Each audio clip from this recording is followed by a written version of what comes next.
into One-on-One on OSU Student Radio KXUI Sunlink Channel 112, live from Studio 318 on the week of Thanksgiving. It's your only day here, Logan. Yeah, You're bailing out I'm on me. But it's a good show because Oklahoma State did Oklahoma State stuff and beat a top 10 team, but they can't beat the K-States, Yeah. the Baylors, or the Texas Techs or Iowa States. But we'll take what we can get here. We're bowl eligible. We're going bowling. We Reed. are going bowling. Something I wasn't sure we were going to do a couple weeks ago. It's an extra show we can throw in there. Yeah. I know you're excited to work the bowl game. Of course. You were We're cheering. going to go live on location from Idaho or Phoenix or wherever we get stuck, but we're going live on location. You think they give out free Cheez-Its at the Cheez-It Bowl? I hope so. You get one of those little bags, you know what I'm talking about? The little snack ones that they sell for way too much in the vending machine here. Yeah, but we're going to find out because we're going. We're going. Yeah. We're traveling out to Tempe, Phoenix, wherever the Cheez-It Bowl is. It used to be the Cactus Bowl, now the Cheez-It Bowl. Yeah. But to become bowl eligible, to go bowling to the Cheez-It Bowl, Oklahoma State beat number 9 West Virginia 45-41 in Stillwater this weekend. It came down Yeah. to the final play of the game. Oklahoma State, for the third week in a row, has gone down to the very end, finally Yeah. prevailed after 2 miserable weeks. Taylor Cornelius had a monster day on senior day, 30 of 45, 338 yards, the 5 touchdowns, 2 interceptions, but 13 carries, 106 yards, and 1 touchdown on the ground.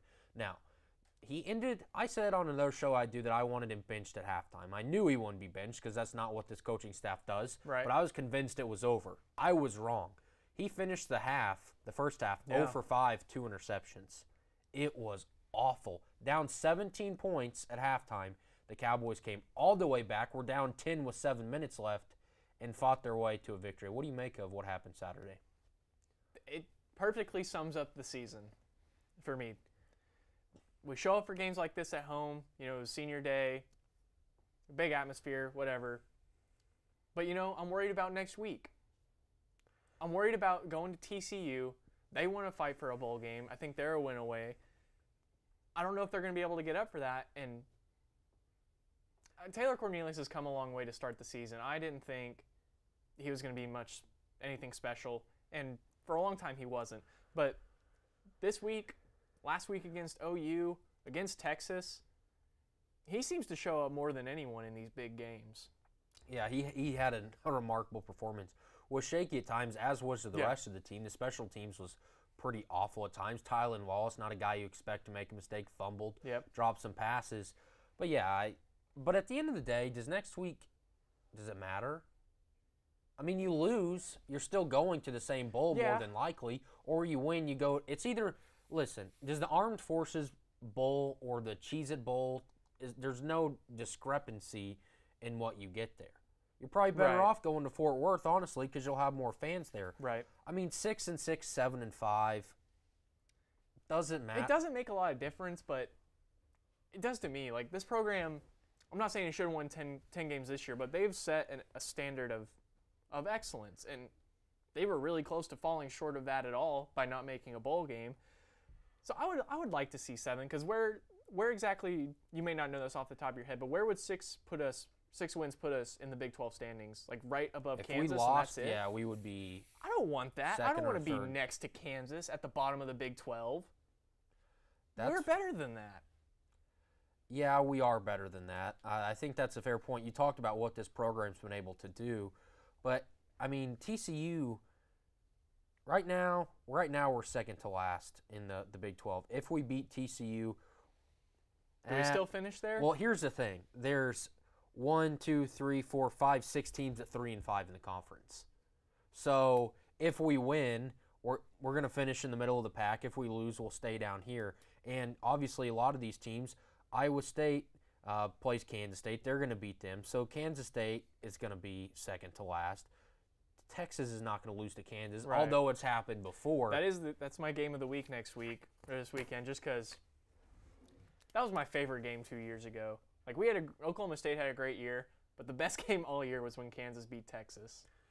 Yeah, that was. That was when Texas's back first started. Oh. And then they end the season by losing to Kansas. And now, it's perfect. Now Texas is just a play call. Yeah. That's all it is from Dana Holgorsen. They call that works. a lot. Yeah. They do. But we'll get to this next weekend's games, the Big 12 and all that. The last miles going to Kansas. A lot of stuff's happening in college football. But to stay on what happened Saturday, the 45-41 win over West Virginia, as we said, went down to the last play of the game. Maybe that's what Oklahoma State should do. They're in these close games and they're in until the last play. They should just be on defense because it seems whatever team's on offense can't score. Not at Baylor. That's true. That's true. Baylor, yeah, man. But Taylor Cornelius had a monster day, over 100 yards on the ground, 338 through the air. Chuba Hubbard stepping in for Justice Hill again. Yep. After a second week in a row, really, after Justice went down in that first quarter down in Norman. 26 carries, 134 yards. Dylan Stoner had a big day. Tylan Wallace had 2 touchdowns. Didn't have a big day yardage-wise. Tyron Johnson, a touchdown, 58 yards. They outgained West Virginia, 604 to 553. West Virginia had more passing yards, but we had more on the ground. But the thing that I think is most impressive is the special teams was bad. Dylan Stoner turned it over. But the 4 turnovers for Oklahoma State, 2 to 1 of West Virginia, and still found a way to beat the 9th-ranked team in the country.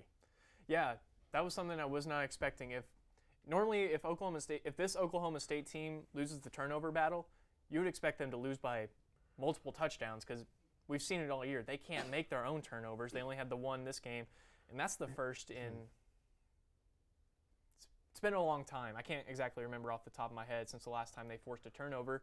But 3 weeks ago? Something like that. And before that, it was – 33 games in a row. Yeah. And, now we go nearly a month without one. Yeah. So that was some – I want to talk about Dylan Stoner because he had a great game, 127 yards like you said. I would have liked to have seen him get in the end zone, and I don't know. I guess I was happy with the way they spread the ball out, but I feel like the passing attack is just more lethal when we focus on Tylan Wallace and letting everyone else get open. And that might be what happened on Saturday, and I'm just too stupid to realize it. And that's why Dylan Stoner was able to get 127 yards. But it's a real possibility, yeah. Logan. It's a real possibility. No, I mean, he was making some mistakes, but, I mean, it's gotten to the point with Tylan Wallace. I think you're right. It's like, just throw deep to him every time. Yeah, I mean, he'll go up and get it. When he doesn't, it feels like if they hit him right in the hands, he's probably going to drop it. But if you throw a ridiculous pass, he's going to go up and over somebody and make a circus catch, which he did Saturday. But they did enough to win. They drove down the field. I think Taylor Cornelius, like I said, I wanted to just bench the guy at halftime and start somebody else, and we'll take the loss and try to go to Fort Worth next weekend and get the win. That's why I'm not glad paid. You're not the coach. Yeah, that's why I'm not paid. Well, we'd have 8 wins if I was the coach. Oh. I'm just kidding. We probably would be like 0-10, 0-11 at this point. But, yeah, I mean, that's why we don't make the decision sticking with Taylor Cornelius. And I would be really confident if Taylor Cornelius was a sophomore. Yeah. Really confident. Unfortunately, he is, he's out of here. He's a 5th-year senior. By the way, we're 5th in the Big 12 because our overall record trumps these things. So we are 5th in the Big 12. Still not a place that Oklahoma State is used to being over the last 4 or 5 years. But an impressive win.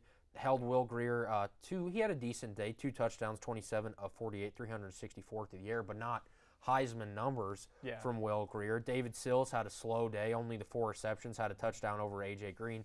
Gary Jennings had a big day. McCoy had a big day, almost $150 through or on the ground, and had a few catches as well. But, I mean, they gave up 41 points, but they found a way to win, and that's the frustrating part, like you said, with this team is we can lose to 1 point to OU. We can beat number 6 Texas at home. But, I mean, the performance in Lawrence, they won by 20, but it wasn't great. Texas Tech, we've learned is not a good football team. Kansas State, an awful football team. Iowa State, good but not great. And Baylor's bad. Yeah. I mean, Logan, I'm looking at this. Baylor easily could have won. OU should have won. There's 2 wins right there. Kansas State, they're better than that team. There's 3 wins right there. Yep. I mean, this could be a really, really good football team that has just been unbelievably bad at times. Yeah, and that makes me worried for next year because, like Taylor, like you said, Corndog was a sophomore. You'd be feeling a lot better, but he's out of there. And then who's next? Drew Brown, who's only got 1 year left, or do you just go ahead with Spencer Sanders? I mean, I feel like either way, you're starting back at square one like we did with Cornelius this year. I think that they're probably going to start Spencer Sanders next year. I think he's a lot better talent than Drew Brown. And if you've given him this year and he gets it right in the spring and in fall practice, if he can't get it right then maybe he's not as good as advertised.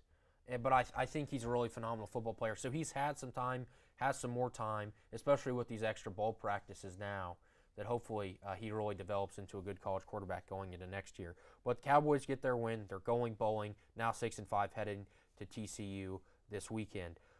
The Citadel. It's a good rivalry game right there, Alabama and the Citadel. They lost 50-17. They were tied going into or they were up going into halftime, right? Tied 10-10. But Alabama fumbles the opening kickoff in the second half. Yeah. The Citadel kicks a field goal. It's in. They have a lead over the Alabama Crimson Tide in Tuscaloosa in the second half. Oh, wait. False start. Yeah. Comes back. Then they miss the kick, and Alabama goes on to just slap them in the face for a quarter and a half. And the fact that they were tied 10-10 is remarkable to me. Yeah. I don't think any less of Alabama. Obviously, if you ask Nick Saban, it's the media's fault. He can't give credit to anyone. But the Citadel to go in there, even when Alabama didn't care and wasn't playing well for half, to be tied at 10-10, with the discrepancy in athleticism in those two teams, that was pretty impressive. So a cool first half for Citadel, but obviously 50-17 is what you would expect down there. Notre Dame, Jason Colicchio has had since we last saw him, Syracuse has lost twice in basketball and was embarrassed in Yankee Stadium by number 3 Notre Dame. 36-3, and the only reason they weren't shut out is because they kicked a 23-yard field goal with time expiring on 4th down. Yeah. Whoa, Notre Dame. I still am not a buyer in Notre Dame, Logan. I need to see them play an SEC, Georgia, Alabama before I can believe. Well, we won't see that till the playoff, right? Yes, we will not. Yeah, and I don't think Notre Dame's losing to USC. Right. I mean, they just lost to UCLA, a 2-8 UCLA team. Whoa. But Notre Dame handled Syracuse. OU had some problems with Kansas this weekend. When was the last time Kansas put up 40? 2008, I believe, at Colorado. Oh, my when goodness. Colorado was still in the Big 12. Good night. That's the last time Kansas put up 40 points in the Big 12. Oh, my gosh. That's how bad the Sooner defense awful. is. That is how bad. This is why I am not worried about OU winning anything big. They'll probably win the Big 12, but they are not winning a playoff game. I don't even know that they'll win a bowl game against a competent opponent. Yeah. That defense is horrendous. Yeah, I just thought of this. I wonder what happens more often. The football team scores 40 or the basketball team scores 40 and a half. I would put the basketball team all day. I want to know by how many, though. I'm going to have to do some research. I think it'll be pretty easy research once you dive into it. Yeah. Especially in Big 12 play. Cincinnati went down to Orlando and got dominated by UCF. I still, once again, just like Notre Dame, I'm not a believer. They play Alabama. They play the big dogs. You're going to get eaten. And they'll get their chance. They'll get a bowl game. They'll play someone. UCF is not. No. 27 straight wins over who? One of them's Auburn. An Auburn team that didn't care. Ohio State barely escaped Maryland with the win. Oh, Maryland blew that. That was so bad. We were watching that game. You think that Taylor Cornelius' 2-point conversion throw was bad? Oh, my gosh. Yeah. Who's the Maryland quarterback? Don't know. It was awful. But the guy was wide open, and he didn't get anywhere close. He had the entire state of Maryland around him. Yeah. And I wanted Maryland to win that game really bad. But they go on to beat Maryland by 1 point in overtime after a failed 2-point conversion. I appreciate Matt Canada going for it there. He knew he wasn't going to beat them in overtime, but went for it. Iowa State went down to Austin, and it was not as close as we would have thought. Texas won 24-10. Sam Ehlinger re-injured his shoulder, though, so some weird stuff in college football, but no huge upsets outside of Stillwater. Yeah, Riley's trying to get us to talk about the awful Florida State team that beat Boston College, but I mean, they're still 5-6, Riley. They're not worth talking about. Boston College scares absolutely no one.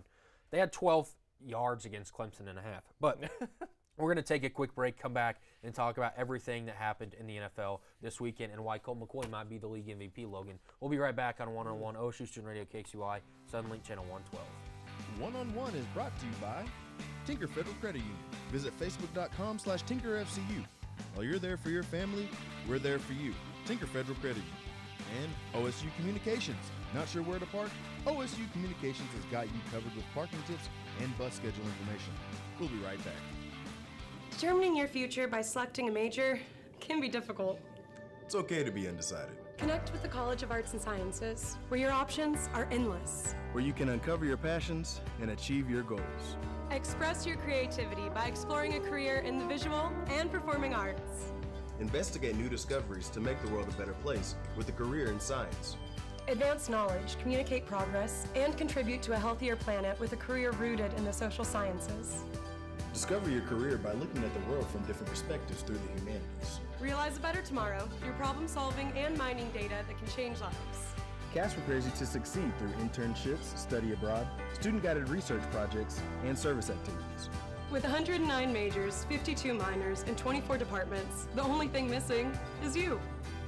College of Arts and Sciences. Connect. Achieve. Succeed.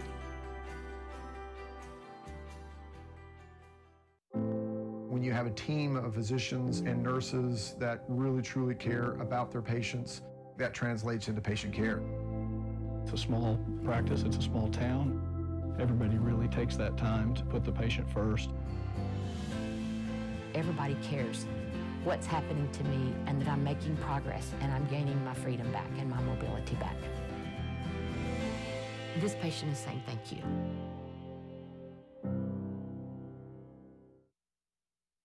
This spring, I invite you to shop in downtown Stillwater. Downtown Stillwater is home to locally owned shops, boutiques, eateries, and dependable professionals that you can trust. Find the perfect gift for your graduate, have a delicious meal with mom, or just stop in to enjoy great spring savings. By creating a demand for local goods and services, you can ensure a place for the local businesses that help give our community character and keep it unique. On behalf of Downtown Stillwater, thank you for shopping local.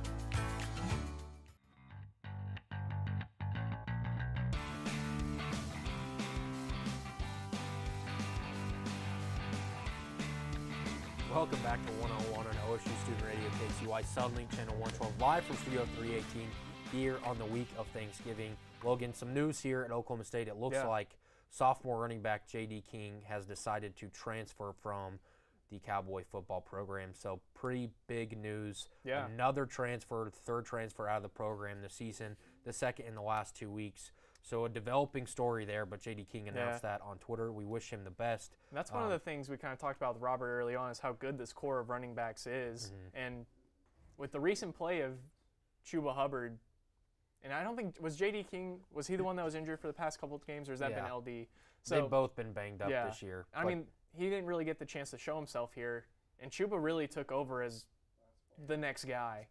So I could understand why he would want to transfer. He's a young guy, just like you said, a sophomore. He still has plenty of games left. He'll go somewhere and be successful. Like you said, wish him the best. So you're looking at this now, and I know we'll get into this NFL stuff here in just a second, but if you're looking at this from J.D. King's perspective and the program as a whole, first off, I hope that Mike Gundy doesn't take a shot at another player like he did last week, and I absolutely believe he did. Calling transfer snowflakes was not the right move. Hopefully nothing comes out about that, but maybe is Justice Hill maybe thinking about coming back?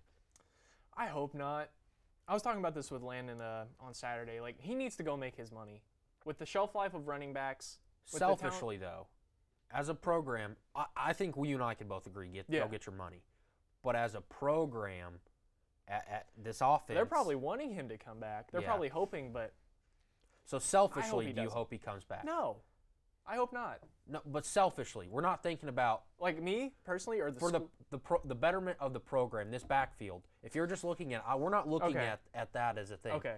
But obviously, you'd have to say that this program is better with him in the backfield, even with as well as Chuba's play. Yeah, sorry, I misunderstood you earlier. No, you're good. Yeah, if I'm the program, I want him back. You're losing a good running back in J.D. King, and Justice Hill's the best running back we've had in a long time. I don't think Chuba might be able to turn into something like him one day, but not right now. Yeah. So it would be nice to have him for another year if you're the program, but me personally, I don't want to see him in a Cowboy uniform. And that's not because I don't like him. I love watching him play. You want to see him in a Bronco uniform. That would be nice. Gotcha on that one. Yeah. See what I did there? But so some interesting news there, but we'll jump into some NFL news here. We'll start with Alex Smith, who unfortunately broke his tibia and fibia, had immediate surgery yesterday. The similarities between him and Joe Theismann, 33 yards to the years to the day. Same yard line. Same ending score. Yeah. It's against the. Oh man, it was terrible. It was terrible to see. And I love Alex Smith. Obviously, he has his deficiencies in throwing downfield, but what you heard about him doing in Kansas City, the charity stuff that he did, obviously that's what matters more. And Alex was a guy who did that a ton in Kansas City, and he was good for the franchise on and off the field. So I very rarely do you see injuries like Gordon Hayward. You're like, man, that's got to hurt. That's unfortunate. I hope they get better. But this one actually bothered me because of watching Alex as much as I did. So we hope that he gets better there. So people were talking about like a career-ending injury. It's not like Joe Theismann 33 years ago. He had surgery. He's going to be walking. Medicine's a lot better now. Yeah. I don't think this is it's an unfortunate injury, but I don't think it's career-ending for Alex unless he wants it to be. Hopefully it's not. You know, and I mean, obviously you need your leg to stand up, but I mean, moving the ball with his legs isn't a huge part of his game. So it's not like he's going to lose a lot of speed that was crucial for his success anyway. So hopefully he can come back. I wonder, do you think he'll be on the Redskins when he comes back? They claimed insurance on his injury, which, I mean, they'll put him on IR. I'm just wondering. Yeah, he's on that. Yeah. He's on a contract. He will come back. But let's go with that. That theory. Where do the Redskins go now? They're turning to Colt McCoy, a backup who's been there a long time. Barrett's really excited about that. Yeah, outside of Barrett, I don't know anyone who's confident in Colt McCoy, and I fully believe that Barrett is just getting him. It's therapy for Barrett. Yeah. He's just talking himself through it on this epic collapse that the Redskins might have. In all seriousness, do I think Colt McCoy is the answer for anything ever besides the 2009 National Championship game? No. Colt McCoy is a competent backup. Yeah. Backup. He's not better than Alex Smith, and I think that they're going to go down to Dallas on Thursday, Thanksgiving Day, and get beaten pretty bad. I don't know. Alex Smith, obviously he's great and all, but he wasn't a huge part of the Redskins' success. I think he managed that offense a lot more than people are giving him credit for. Maybe we'll see that on Thursday. He's a game manager, remember? He is the game manager. But, I mean, they're bringing in Mark Sanchez, too, to now back up Colt McCoy. The quarterback situation's looking rough. Adrian Peterson is going to have one of those games if they want to succeed against Dallas. And it's in Jerry World, correct? Yes, it is in Dallas. It's hard for me to pick the Redskins in this game, but I don't see it being a total blowout. You know what I mean? I could see the Redskins being in this game. I think it'll be close, but I don't see the Redskins winning. As the Cowboys, after losing that game off a bye to the Titans, have won 2 straight close games, but they have won 2 straight. But talk about the Cowboys game this week, did you see Julio Jones hit that dude to stop that interception? Yes. That is insane. Julio Jones is a stud. He is. A stud. I don't want to say he's being wasted in Atlanta because Matt Ryan's a good quarterback and all, but can you imagine him with a quarterback? That's what I'm saying. In an Atlanta, or excuse me, not in Atlanta, a New Orleans. Oh my gosh. Kansas City, a Los Angeles, Green Bay, New England, Green Bay, LA, New Orleans. Either LA team, really. Yeah, I mean, it would be scary good. Yeah. But we'll move on to the Cowboys, who we've been talking about here with their inevitable win that's going to come in a few days over the Redskins. Sorry, Barrett, but I can't get behind this Colt McCoy thing. So the Cowboys did win on a last-second field goal yesterday to beat the Atlanta Falcons 22-19, their second win in a row. There it is. Yeah. Boom. Hit stick. I think the Cowboys, like I said, I think they're going to win their third straight and be tied for the division lead. But the Falcons and the Cowboys are not teams that are going to go on to win the Super Bowl. No. They are what they are. They're limited in a lot of ways, but they're decent football teams. So that was an interesting game there. The Panthers, we're talking about, it was just failed 2-point conversions everywhere these last couple weeks. Oklahoma State, Maryland, and the Carolina Panthers. They went for a 2-point conversion to beat the Lions, and Cam Newton had a guy wide open, and he missed it. So they lost to the Lions 20-19 to lose their second straight.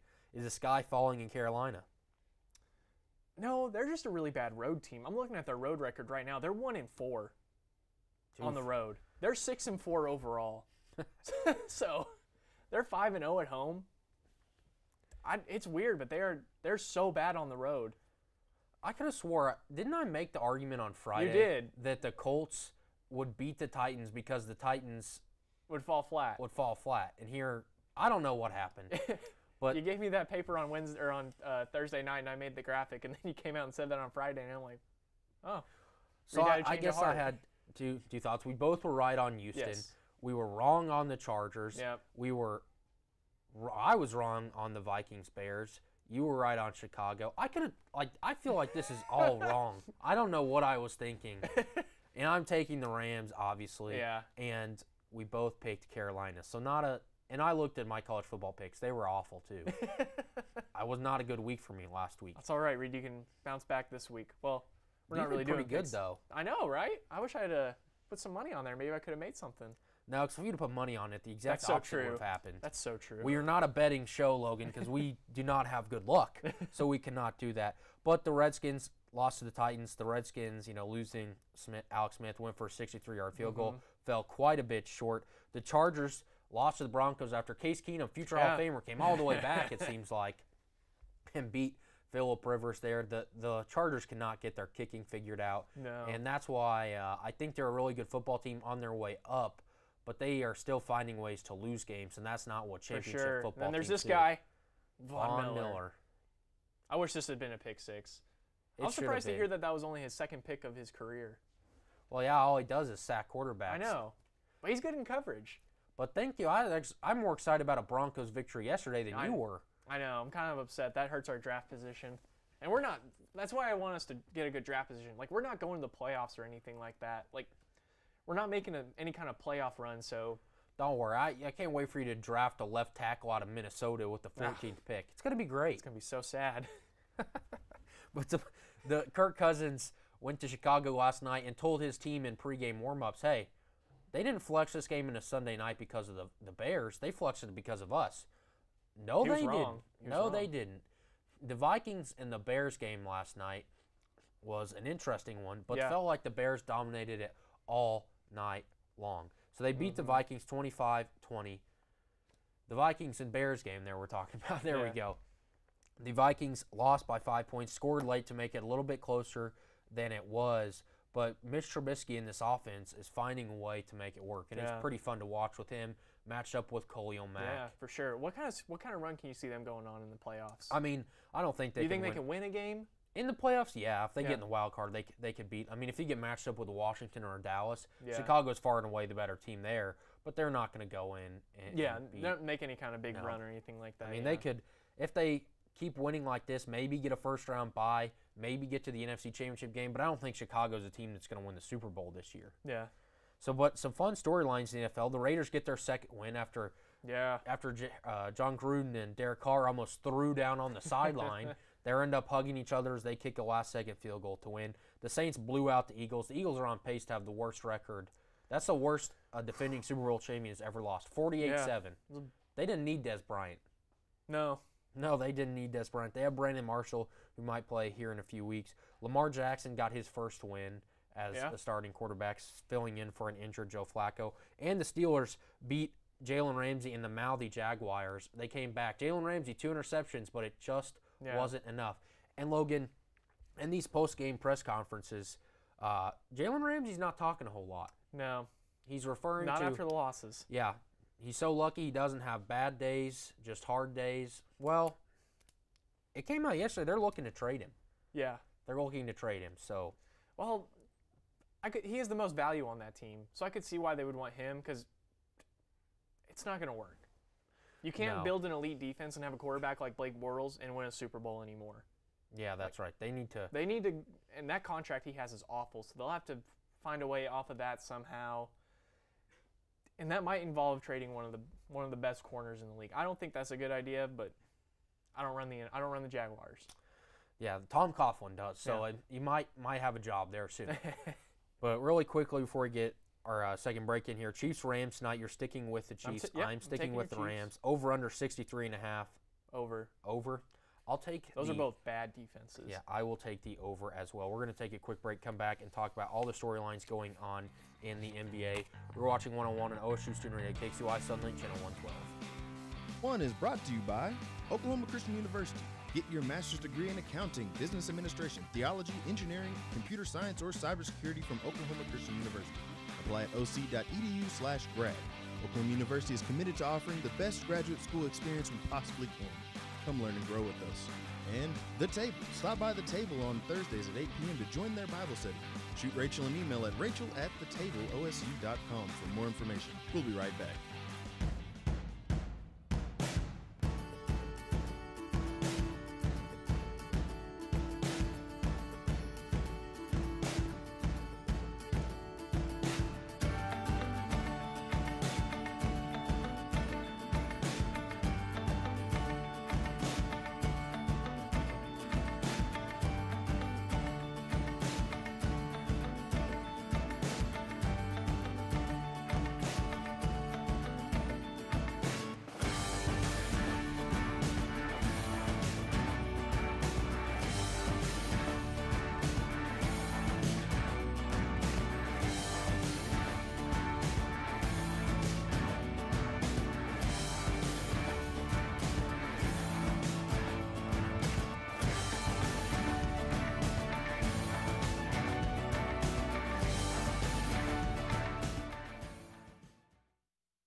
In my mind, I was never going to walk right again. Before we were through, we had walked 23 steps. And that was my first steps of freedom.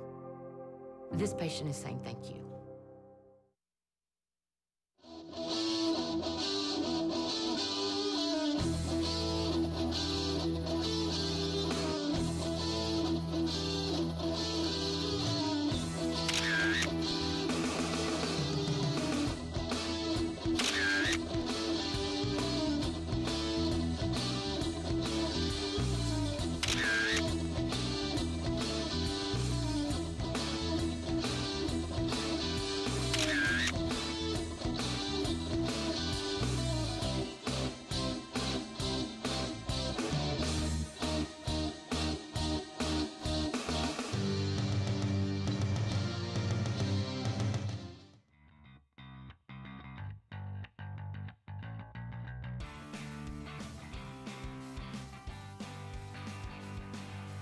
Welcome into 101 OSU Student Radio, KXUY Sunlink Channel 112, live from Studio 318 here on the beautiful campus of Oklahoma State University. We're getting into your favorite segment, again, which we're going to start getting more and more of as we get deeper into the basketball season. We're going to start throwing college basketball in here.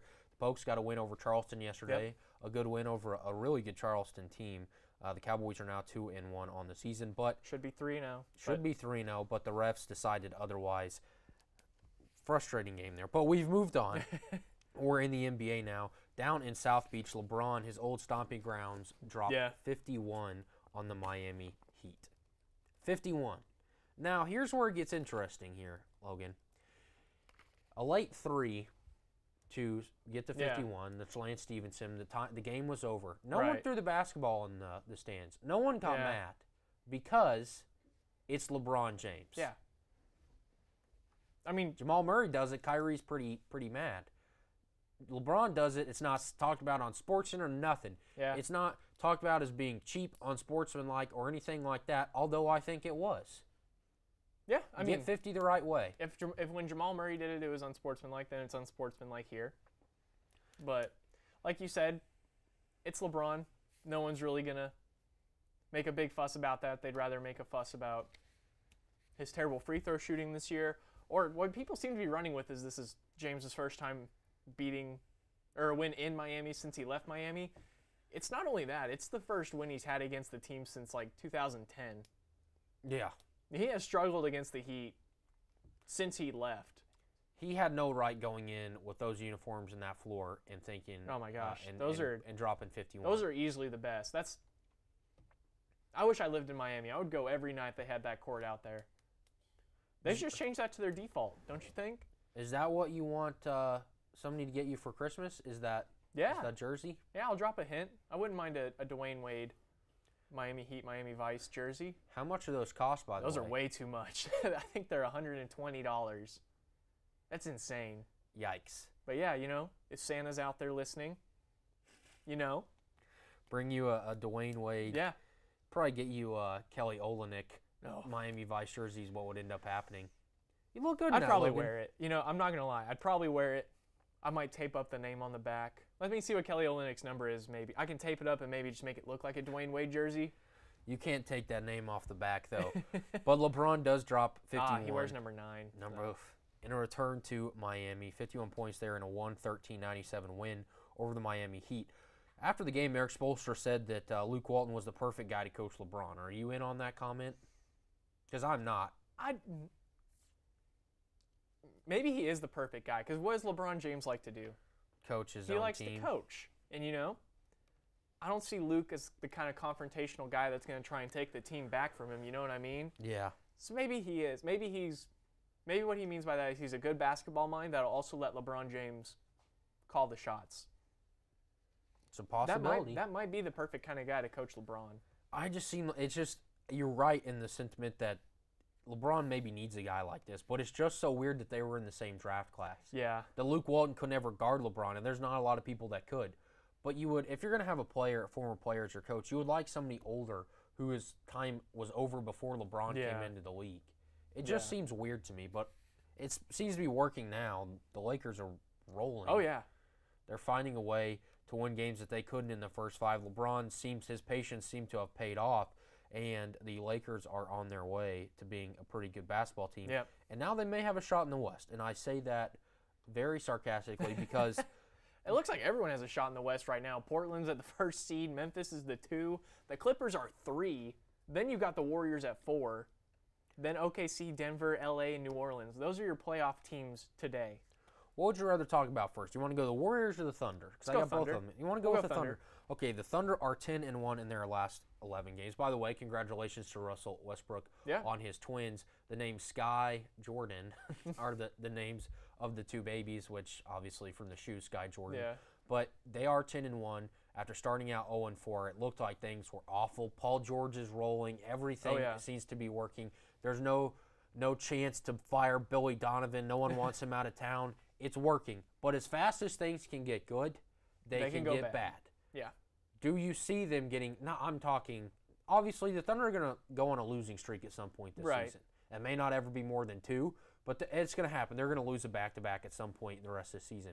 But do you think the Thunder have found their groove and are comfortable enough for this to be the rest of the season?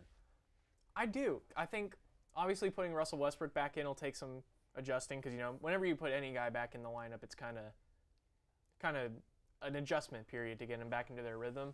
And a guy like Russell Westbrook's no different, probably more so than most normal guys.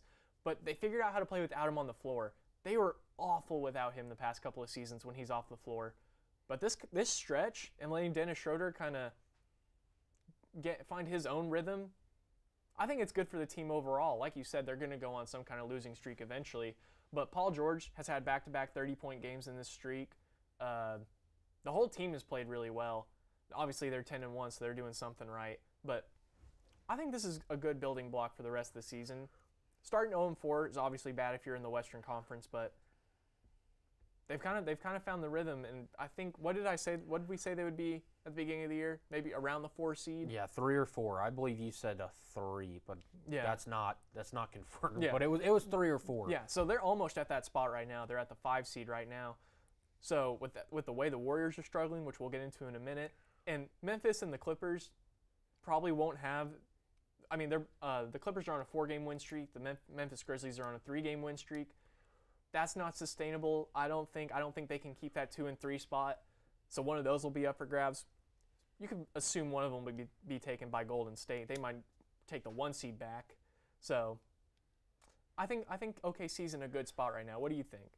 Yeah, I mean 10-1. Russell Westbrook's going to miss a game, obviously, or I believe he did last night. Yeah. But obviously it didn't matter.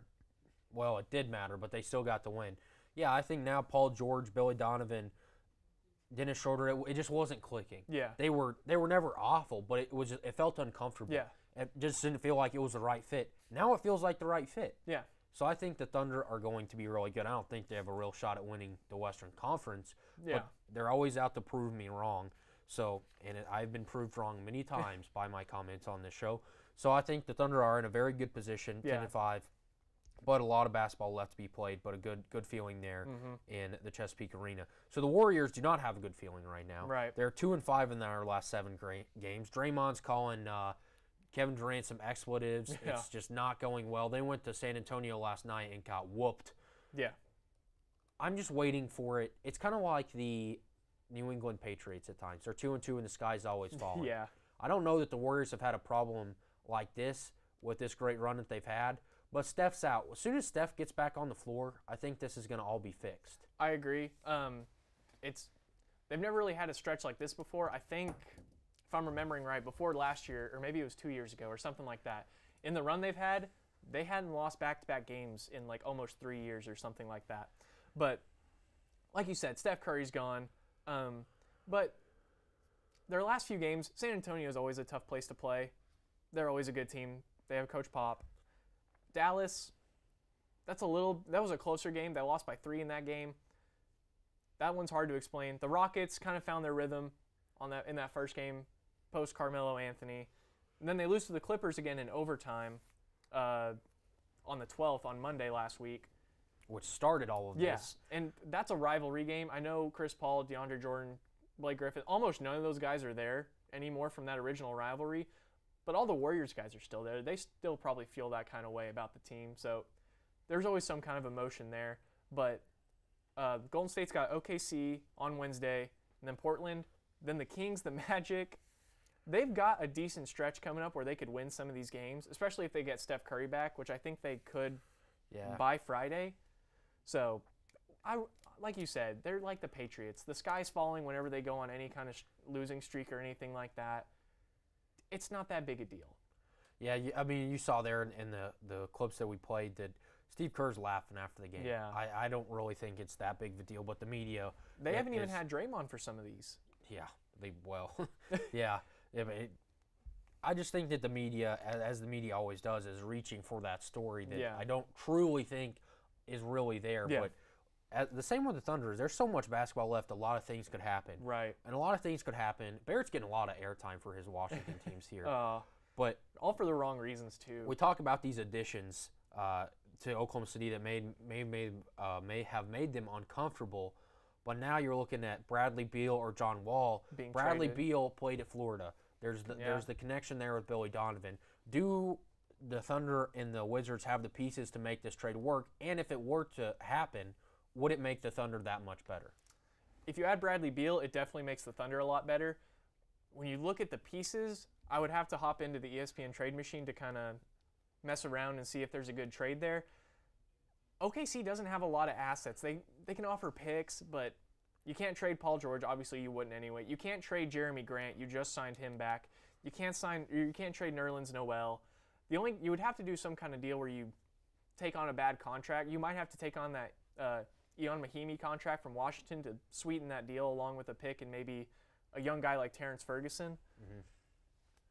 I could see if Washington just wanted to blow it up, I could see why you do that, maybe just to get some freshness in the locker room, because I don't think there's 5 guys that like each other. I don't think you can find any 5 guys that like each other in that locker room. They all seem to hate each other. Butler. Oh, that would have been that would have gone nuclear. That locker room would have been terrible. But I think it's time Washington should have blown this up. In the offseason? 3 years ago, 2 years ago, something like that. This has not worked for a long time. And I hate to say this because I loved it when he was here. I don't think Scott Brooks is that kind of coach. I don't think he can take you to the next level. I don't think he can take you to be a contender, which is, you have to have a good coach to be a contender in the NBA. You can have all the talent in the world, but if the guy calling the plays isn't that great, you're not going to get very far. And you can say Scott Brooks made the finals, but he also had Kevin Durant, James Harden, Russell Westbrook, and Serge Ibaka. One of the most talented young core in the league. And then after that, he didn't really do a lot. And you can say that's because of injuries or whatever, but he still didn't get it done. And you could argue this Washington team was close to as talented when he got there. So I think Scott Brooks has to go for the Wizards. I think John Wall or Bradley Beal, Otto Porter, some combination of those 3 guys. 2 of those 3 guys have to leave to fix that. I feel bad for Barrett. That's all I gotta say. Barrett got in a Stanley Cup last year. That's true. Let's quit acting like Barrett hasn't had anything. I mean, he had a really good summer, but Bryce Harper might be out of town. Alex Smith. Yeah, some tough times for Barrett ahead, especially for the Wizards. But he said that's his least favorite team, so it makes it a little bit easier. sweeter. But we'll see what happens Thanksgiving Day, see if the Nationals can re-sign Bryce Harper. Maybe things are on the way up for Barrett. And in Washington, we're going to take a quick break, come back and talk about all of the rivalry games that are up this weekend and our plans for Thanksgiving. We'll be right back on One-on-One, OSU Student Radio, KXUI, Sunlink Channel 112. One-on-One is brought to you by Oklahoma Air National Guard. Contact Oklahoma Air National Guard at 800-GO-TO-ANG or visit their website at goang.com/OK for more information about how to get 100% college tuition. And Unitarian Universalist Church. If you're looking for a church home, visit Unitarian Universalist Church of Stillwater, located at 320 South Stallard Street. They offer an alternative spiritual path and welcome all races, religions, and beliefs. They're also LGBTQ friendly. Services every Sunday at 10:30. We'll be right back.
Stillwater Medical Center now offers a convenient way to view your health information online.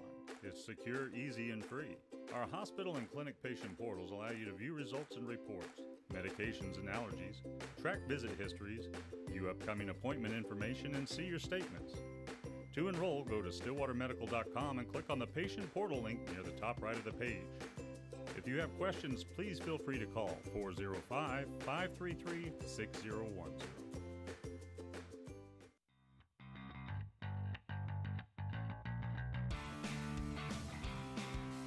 Welcome back to One-on-One on OSU Student Radio, KXUI, Sunlink Channel 112, live from Studio 318 here at Oklahoma State. You saw there Tyler Wallace going in for that winning touchdown, but the Cowboys do have one more game left on the regular season schedule. Saturday down in Fort Worth to take on the 5-6 TCU Horned Frogs, who have been ravaged by injuries. Both a down year for both programs who have had a lot of success over the last decade. Really quickly, Logan, we got a lot of games to go through. Okay. So we can't give our Cowboys the attention they deserve, but OSU TCU Saturday. I'm worried about how much TCU needs to win this game to get a bowl game because, like you said, two good programs in the Big 12 that have had down years. They're going to be fighting. OSU might be complacent because they're already bowl eligible. I'm going to take the Cowboys. I'm going to take the Cowboys. I think that's a good prediction. I'm going to go Oklahoma State as well to finish the season 7-5. I think that TCU's got way too many injuries in that secondary. Yep. And that's where Oklahoma State loves to thrive, that deep ball. They've went through 7 safeties. You don't even have 7 safeties on a roster. Yeah. But to have 7 safeties injured is unreal. It's been unfair for Gary Patterson and TCU, but they've had to rotate quarterbacks and a lot of secondary problems. The monumental injuries are just going to be too much, and Oklahoma State is going to prevail Saturday if they want to. Yeah. It's what team shows up, but I think a good Oklahoma State team will show up on Saturday. Baylor and Texas Tech fighting for a playoff, or not a playoff spot, a bowl game. Both are 5-6. Playoffs for them. Baylor and Texas Tech, who wins this game? I'll take Texas Tech. Bowman is available. Yeah, I don't think he will be. Okay, then I'm going to take Baylor. I'm going to go. Alan Bowman makes the difference for that Texas Tech team. Yes, he does. I'm going to go Baylor, actually. I'm going to go Baylor without Alan Bowman. So an interesting game there to fight for bowl eligibility. All right, OU and West Virginia. They were ranked 6 and 9. Obviously, West Virginia is going to fall in this college football playoff on Tuesday. I don't expect OU to move up. No one ahead of them lost. Yeah. So the Sooners traveling to Morgantown, still trying to fight for a trip to Arlington to play in this Big 12 championship game. And we could spend an hour trying to sort out this scenarios here. Yeah. Who wins that game in Morgantown? Well, like we've said on the show, OU's defense is atrocious, and West Virginia's was supposed to be one of the best in the Big 12, but they gave up, 45 to us? Yes, 45, 600 yards of offense. That's in Boone Pickens Stadium, and this isn't a bad Oklahoma State team. They're down, but they're not. This offense is not without playmakers, obviously. Tylan Wallace, Justice Hill, Chuba Hubbard has turned into a playmaker. I think OU's defense just can't stop West Virginia at all. I would imagine West Virginia gets some kind of points on the board every single drive, so I'm going to take West Virginia. I'm going to take OU because as bad as their defense is, they win these games. That's true. They win the big games outside of it seems like Texas. OU just wins these games. Yeah. Like their defense is terrible. Give up 40 to OU at home or to Kansas at home. That's ridiculous. Absolutely unacceptable. But I think OU, Kyler Murray, they just do too much. Okay. And they're going to play Texas in Arlington after it's all said and done. So, like we said, it's rivalry week. We're going to go through these games. We're going to start with your beloved Michigan. First time Urban Meyer's been an underdog at home as the head coach of the Buckeyes. Number 4, Michigan at number 10, Ohio State. I'm worried about this game, Reed. Going into the last week, I was like, Michigan's got this in the bag. Ohio State's been struggling. But then that Maryland game happens, and I'm worried that it's serving as a wake-up call to Ohio State. Because, they almost lost at home to Maryland. And Purdue wasn't? Right. I think that Michigan's far and away the better football team. I agree, but Harbaugh has struggled against Ohio State. That's one of the things you poke at me with all the time on the show, and it's true. Like, he just has trouble in Ohio State, especially even in Michigan. When they play in Ann Arbor, he has trouble. I'm hoping Michigan can pull out the win and solidify that playoff spot.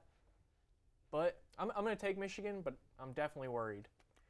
Patrick Mahomes' dad was a Major League Baseball player. Yep. Ryan Fitzpatrick went to Harvard, and Urban Meyer and Jim Harbaugh were born in the same hospital. I actually didn't know that one. That's what we hear all the time. I didn't know that one. So I'm going to take Michigan to win this game. I think Ohio State's just struggled with the easy concept things. There's always a chance in a rivalry game like this, but I'm going to take the Wolverines. Down in the Iron Bowl, not as exciting as it was last year when Auburn prevailed, but I'm going to take Alabama in this Iron Bowl because, they're just that good. It's a smart pick. Auburn is not what they were last year. They're pretty close to awful this year. I'm going to take Alabama as well. They're 24.5-point favorites.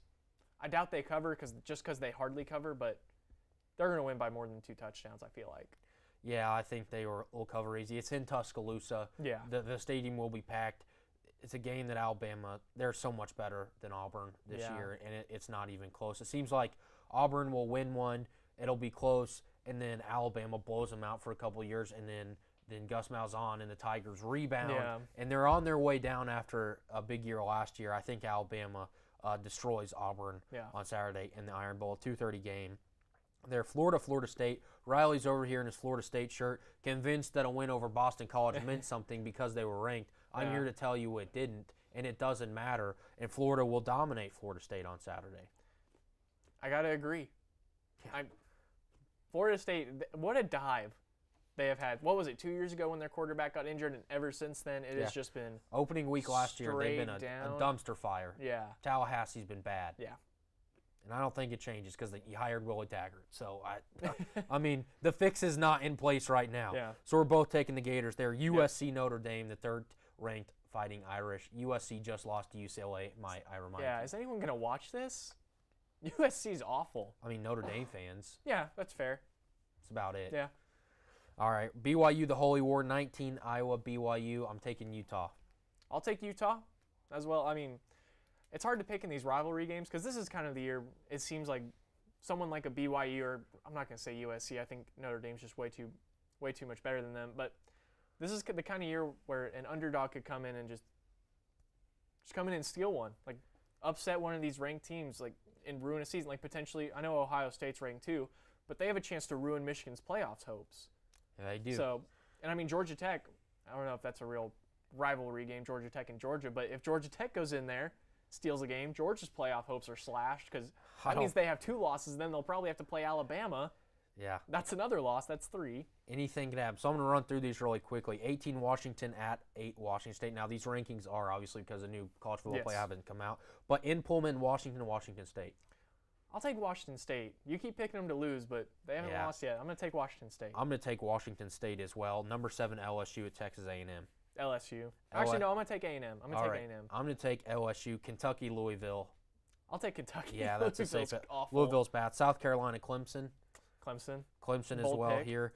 Georgia Tech, Georgia, both taking Georgia. Yeah. Georgia, 21 Mississippi State and Ole Miss on Thanksgiving Day, the Egg Bowl. I'm going to take Ole Miss to win this one for a second straight year. Okay.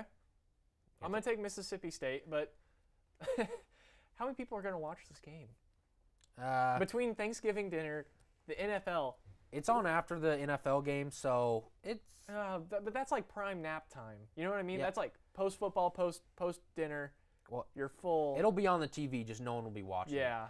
All right, Mizzou, Arkansas. Talk about a game no one will watch. Do we have to talk about it? I'll take Mizzou, I guess. Yeah, Arkansas is absolutely awful. And the rivalry game that everyone's talking about, Kansas and Texas. I'm taking Kansas.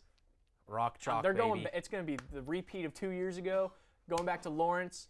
Kansas all the way. I will take Texas just because I can't give myself. Les Miles isn't coaching the team yet. So it is our last show of the week, so we get involved with Thanksgiving. Under a minute left here. Favorite Thanksgiving meal? Favorite dish, Thanksgiving dish. I'm going to have to go honey smoked ham. You went ham. I'm going ham. I know, that's controversial. No turkey. I'm going ham. Okay. I'm sorry. You might no one calls it ham day. It's turkey day. I know. So you'll go with the ham. I'll go with, I mean, the pecan pie after the dessert is pretty good. But we got to get out of here. We hope everyone has a very happy Thanksgiving and everyone stays safe. Thank you for watching One-on-One on OSU Student Radio, KXUI, Sunlink Channel 112. We will see you next Monday.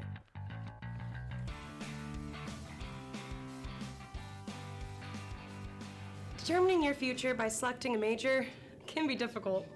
It's okay to be undecided. Connect with the College of Arts and Sciences, where your options are endless. Where you can uncover your passions and achieve your goals.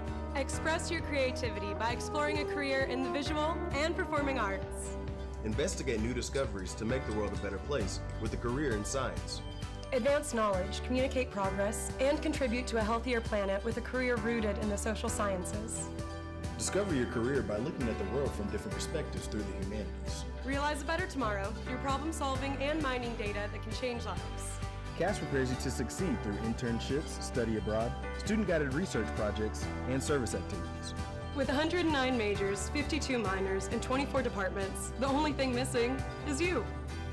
College of Arts and Sciences. Connect. Achieve. Succeed. When you have a team of physicians and nurses that really truly care about their patients, that translates into patient care. It's a small practice, it's a small town. Everybody really takes that time to put the patient first. Everybody cares what's happening to me and that I'm making progress and I'm gaining my freedom back and my mobility back. This patient is saying thank you.